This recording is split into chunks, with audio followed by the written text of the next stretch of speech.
दोस्तों, सच्चे हृदय से कमेंट बॉक्स में लिखें, जय माता दी माता रानी आपके सभी कष्टों को समाप्त करें, आपकी झोली खुशियों से सदैव भरी रहे। दोस्तों, नवरात्रि का महापर्व 9 देवी अर्थात 9 कन्याओं को समर्पित है। कन्या पूजन करने से हमारी समस्त पीड़ा दूर होती है, दुख दर्द दूर होते हैं, हर कष्ट दूर होते हैं, गृह क्लेश हमारे जीवन से हमेशा के लिए दूर हो जाते हैं। यहाँ तक कि पितृदोष, राहु दोष, मंगल दोष, काल सर्प दोष, मात्र कन्या पूजन से शनि से पीड़ित व्यक्ति को राहत मिलती है, सुकून मिलता है, घर में खुशियां आती हैं तथा अकाल मृत्यु घर में कभी नहीं होती। दोस्तों, आपको बता दें, इस बार माता रानी हाथी की सवारी पर पृथ्वीलोक पर आ चुकी हैं और भक्तों के कष्टों को दूर करेंगी। जब जब माता रानी हाथी पर सवार होकर आती है, तब तब धरती पर फूल खिलते हैं और वर्षा होती है तथा हरियाली की उत्पत्ति होती है और जीवन सुगम हो जाता है। किसान के घर में साक्षात मां जगदम्बा जगत मां का आगमन होता है। दोस्तों, इस बार के नवरात्रि बहुत ही शुभ और मंगलकारी माने जा रहे हैं। इस बार शारदीय नवरात्रि 15 अक्टूबर दिन रविवार को शुरू होकर और इसका समापन 23 अक्टूबर दिन सोमवार को होगा। ऐसे में 24 अक्टूबर दिन मंगलवार को ही दुर्गा विसर्जन होगा। जो लोग माता रानी की स्थापना करते हैं, मूर्ति स्थापना करते हैं, वह लोग 24 अक्टूबर दिन मंगलवार को विसर्जन करेंगे।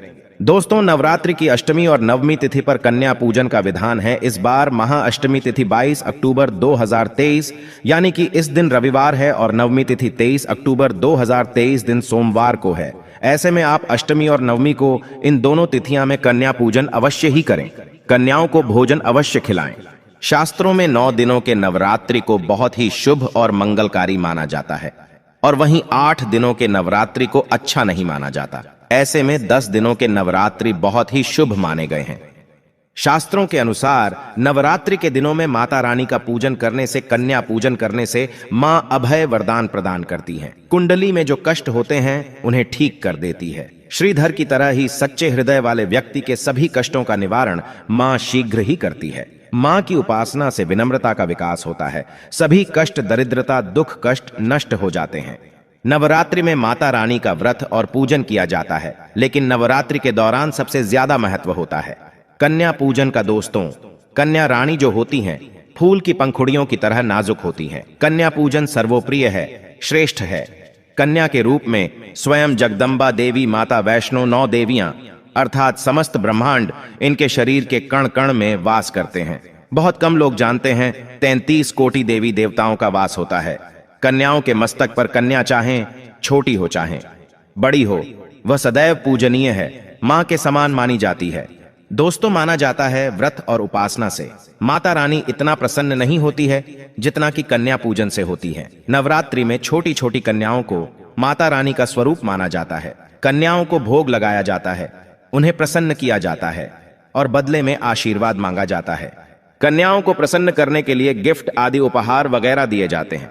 माना जाता है अगर कन्याओं को कोई भेंट दी जाए और वो उसे खुशी खुशी स्वीकार कर ले, तो इसका मतलब है माता रानी अर्थात माता वैष्णो ने वो भेंट स्वीकार कर ली। जिन पर कन्याएं प्रसन्न होती हैं, तो समझो उन्हें माता रानी का आशीर्वाद मिल गया और माता रानी की कृपा से उन्हें मुंह मांगा वरदान प्राप्त होता है। कन्या पूजन कोई मामूली पूजन नहीं होता। समस्त ब्रह्मांड में जो पूजा होती है, उनसे बढ़कर कन्या पूजन को माना जाता है। 10 बार गंगा स्नान करने से और 100 बार यज्ञ करने से तथा 1000 बार यात्रा करने से जो पुण्य मिलता है, वह मात्र 1 बार कन्या पूजन करने से करोड़ों गुना भक्त को मिल जाता है, प्राप्त हो जाता है। दोस्तों, इसीलिए कहा जाता है कि कन्याओं को सताना नहीं चाहिए, इससे समस्त ब्रह्मांड हिल जाता है। कन्याओं की जितनी सेवा की जाए कम ही होती है। कन्याएं कोई मामूली नहीं होती। कन्या के रूप में स्वयं उनके मस्तक पर विराजमान होकर स्वयं देवी चलकर आपके घर तक आती हैं। नवरात्रि में 2 साल से लेकर 10 साल तक की कन्या का पूजन होना चाहिए। अष्टमी अथवा नवमी को कन्याओं के पैर धोकर भोजन कराना, उपहार आदि देना श्रेष्ठ माना जाता है, दुर्लभ माना जाता है। ऐसा मौका कभी हाथों से नहीं जाने देना चाहिए। इस दिन जितना ज्यादा हो सके कन्याओं को हाथ पकड़कर, पैर पकड़कर अपने घर तक लेकर आएं। दोस्तों, वीडियो में आगे बढ़ने से पहले आप अपनी राशि भी कमेंट बॉक्स में जरूर डाल दीजिएगा। यदि हमारे पास कोई उपाय होगा तो वह आकर हम आपके कमेंट के रिप्लाई में बता देंगे। कोई भी राशि के अनुसार अगर उपाय करता है तो माता वैष्णो बड़ी प्रसन्न होती है और ऐश्वर्य धन प्रदान करती है, मालामाल बना देती हैं। इसीलिए राशि कमेंट में जरूर छोड़ें और हाँ, माता को एक लाइक जरूर करें। लाइक करने में कंजूसी ना करें। दोस्तों, कैसे करें? कन्याओं का स्वागत। कन्या जब आपके घर आए तब सभी के पैरों को दूध और पानी से उनके पैरों को धुलाना चाहिए। खासकर मर्दों को कन्याओं के पर आवश्यक धोने चाहिए, इससे मैया वैष्णो प्रसन्न होती हैं। दोस्तों, फिर उसके बाद कन्याओं को किसी साफ जगह पर जमीन पर कपड़ा बिछाकर बैठाना चाहिए। उनके माथे पर अक्षत, फूल और कुमकुम लगाना चाहिए। फिर उसके बाद भोजन ग्रहण करवाना चाहिए। लेकिन हमेशा याद रहे, कन्याओं की थाली में 3 पूरियां कभी ना रखें। इसे शुभ नहीं, घोर अशुभ माना जाता है। 3 पूरियां तथा 3 रोटियां मरने वाले व्यक्ति के लिए निकाली जाती हैं और जेल में कैदियों के लिए दी जाती हैं। ऐसे में कन्याओं को उनकी थाली में 3 पूरी कभी ना दें, लेकिन 1-2 करके पूरियां दे सकते हैं। इससे 3 संख्या बढ़ जाती है और दोष भी नहीं लगता। दोस्तों, कन्याओं को खाना खिलाने के बाद अंतिम में कन्याओं के सर पर लाल चुनरी उड़ाना चाहिए और भोजन में आपको खीर, पूरी, हलवा, चना तथा आलू की सब्जी, छोले वगैरह की सब्जी खिलानी चाहिए। पनीर आदि भी खिलाया जा सकता है। वैसे माता रानी का प्रिय भोजन खीर, हलवा, पूरी और छोले आदि ही हैं। लेकिन भूल से भी लहसुन और प्याज का इस्तेमाल कभी ना करें, अन्यथा अनर्थ हो जाएगा। अक्सर कई लोग कन्याओं को कुरकुरे का पैकेट, चिप्स वगैरह का पैकेट खिलाते हैं, जो कि घोर अनर्थ माना जाता है, क्योंकि इसमें लहसुन, प्याज का इस्तेमाल होता है, जिसके कारण आपका व्रत खंडित हो सकता है। मां दुर्गा क्रोधित हो सकती हैं। जहां आपने 9 दिनों तक लहसुन प्याज का परहेज किया, लेकिन आपकी एक गलती पूरे व्रत को खंडित कर सकती है। इतना भी नादान नहीं बनना चाहिए कि माता रानी रूष्ट हो जाए और कन्याओं को भी अशुद्ध होना पड़े। कन्याओं को डब्बा बंद कोई भी ऐसी चीज ना खिलाएं जिसमें लहसुन, प्याज होता है। कई चीज तो ऐसी होती है मार्केट में जिसके अंदर लहसुन, प्याज का इस्तेमाल होता है। ऐसा आप कभी मत करना। दोस्तों, कई लोग कन्या पूजन में खाना घर पर नहीं बनाते और मार्केट से रेडीमेड लाकर ही खिलाते हैं तथा दही जलेबी खिलाते हैं, जो कि शुभ नहीं माना जाता।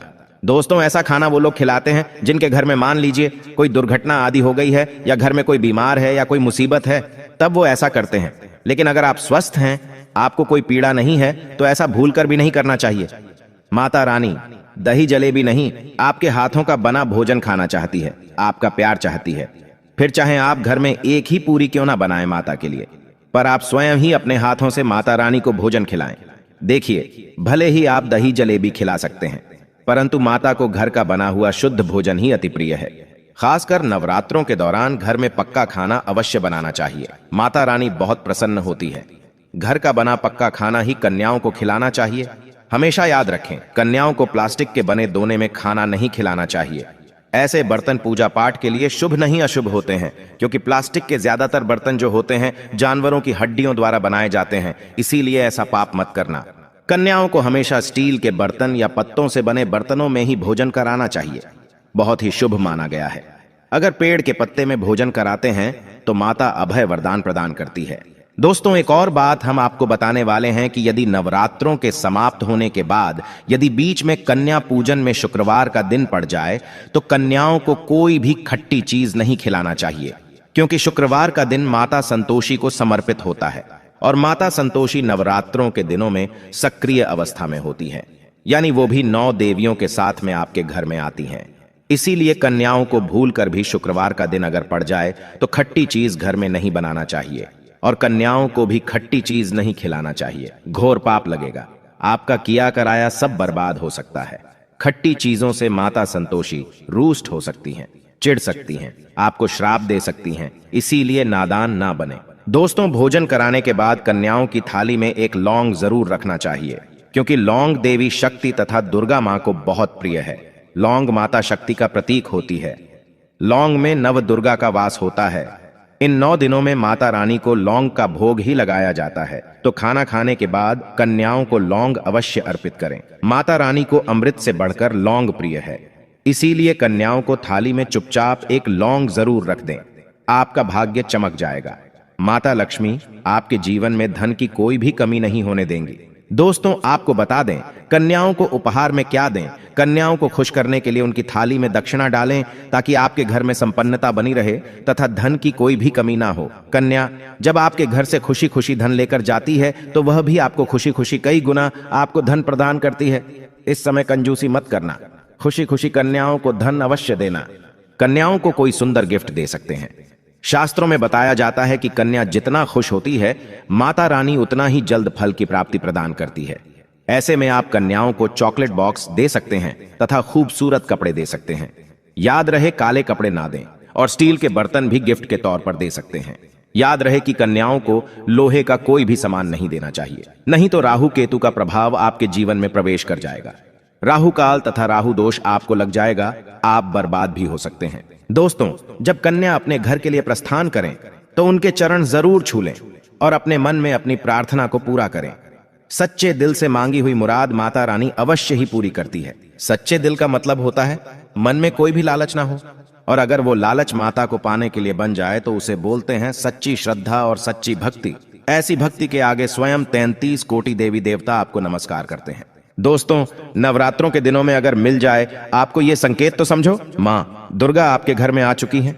ये संकेत बताते हैं माँ दुर्गा का आशीर्वाद आपको प्राप्त होने वाला है। तो आइए शुरू करते हैं। दोस्तों, पहला संकेत, जब आप कलश स्थापना करते हैं तो जौ से निकली हरियाली बहुत ही शुभ मानी गई है।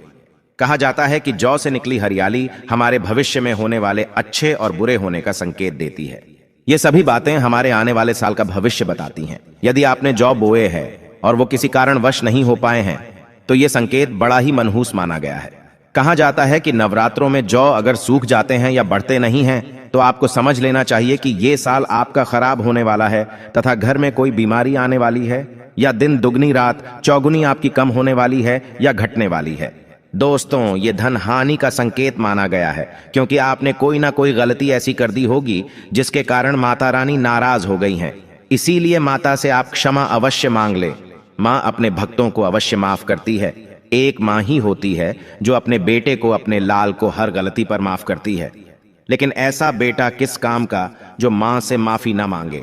इसीलिए माता रानी से अपनी गलती की माफी अवश्य मांग लें। मैया वैष्णो अपने भक्तों को कभी निराश ही नहीं करती, बल्कि उन्हें धन धान्य से और खुशियों से परिपूर्ण बना देती है। और दोस्तों, यदि जौ हरे भरे हो जाते हैं तो ये शुभ संकेत होता है। इससे आने वाले समय में आपको बहुत ज्यादा ही धन लाभ होगा। माना जाता है कि 1 रुपए का सिक्का या चांदी का कोई भी सिक्का जौ के बीचों बीच में अगर मिट्टी में दबा दिया जाए तो घर में सुख समृद्धि आती है। माता लक्ष्मी दौड़ी दौड़ी चली आती है। जौ के अंदर हमेशा 1 रुपए का सिक्का अवश्य डालना चाहिए। जौ को खाली नहीं रखना चाहिए, उसमें धन वगैरह अवश्य डालना चाहिए। इससे माता का आशीर्वाद सदैव परिवार पर बना रहता है और जीवन में कोई भी संकट नहीं आता। खाली जौ मतलब धन भी खाली, खुशियां भी खाली ही मिलेंगी। दोस्तों, नंबर 2, यदि आपकी नींद नवरात्रों के दौरान सुबह 4 बजे के आसपास खुलती है तो इसे बड़ा ही शुभ संकेत माना जाता है, क्योंकि ये समय ब्रह्म मुहूर्त कहलाता है। इस समय देवी शक्ति अपने सच्चे भक्तों को ही जागती है। इस समय उठाना मतलब माता की कृपा प्राप्त करने के बराबर माना गया है। ये संकेत बताते हैं कि माता की सच्ची भक्ति का प्रभाव आपके ऊपर हो चुका है और माता रानी आपको जल्दी ही कोई खुशखबरी देने वाली है। माँ आपकी सच्ची भक्ति से बहुत खुश हैं। दोस्तों, नंबर 3, यदि नवरात्रि में आपका मन प्रसन्न होने लगे, पूजा पाठ में आपका मन लगने लगे, पूजा करते समय मन का शांत होना यह दर्शाता है कि आपको बहुत जल्द माँ की कृपा प्राप्त होने वाली है। माता रानी आपकी भक्ति से बहुत खुश हैं। आपकी भक्ति माता रानी को आनंद दे रही है। ऐसे व्यक्ति को समझ जाना चाहिए कि उसके जीवन में अब अच्छा समय आने वाला है। दोस्तों, नंबर 4, नवरात्रों के दौरान अगर मां के गले से फूल गिर जाए तथा जौ के हरे भरे पत्ते अगर बिन हवा के हिल जाएं तो इसे अति उत्तम माना गया है। यह संकेत बताता है कि माता रानी का आगमन आपके घर में अस्थायी रूप से हो चुका है। आपको माता लक्ष्मी की कृपा प्राप्त होने वाली है। ये संकेत कुछ खास लोगों को ही दिखाई देते हैं। माना जाता है कि पूजा करते समय अगर धुआं अधिक बढ़ जाए तो इससे यह पता चलता है कि आपके घर से गरीबी हमेशा हमेशा के लिए जाने वाली है। भूत प्रेत आत्माएं अब आपके घर से हमेशा के लिए जाने वाले हैं। पूजा करते समय धुएं का अधिक होना बहुत ही शुभ और मंगलकारी माना गया है। ये संकेत भविष्य में अच्छे परिणाम को दर्शाते हैं। दोस्तों, नंबर 5, द्वार पर गाय का आना। वेदों में बताया जाता है कि नवरात्रि के दौरान गाय माता का घर में आना बड़ा ही शुभ संकेत माना गया है।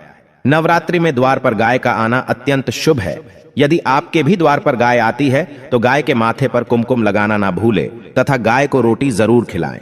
इससे मां दुर्गा अत्यंत प्रसन्न होंगी और आपकी झोली खुशियों से भर देंगी।